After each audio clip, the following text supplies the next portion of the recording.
Maandalizi ni mazuri, tunamshukuru Mwenyezi Mungu, tumefika salama Dar es Salaam, tumefika mapema ili kutoa uhakika wa uwepo wa mechi.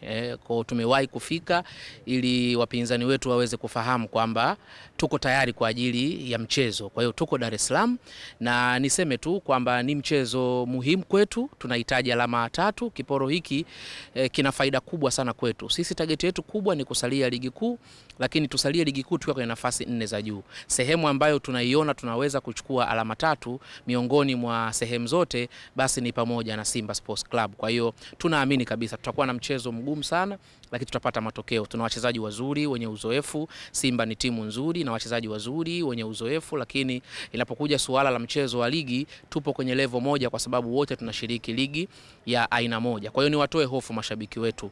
Tunawaheshimu Simba sana, tunawa respect Simba, lakini hatuwaogopi, hatuwaofi. Tungekuwa tunawaogopa tusingekuwa hapa. Kwa tuko Dar es Salaam kwa sababu hatuwaogopi na tuko tayari kwa ajili ya mchezo wa kesho siku ya Ijumaa. Kwa hiyo ni watoe hofu mashabiki wetu, wa relax, waje wa enjoy football. Tunakwenda kupata alama 3 dhidi ya Simba.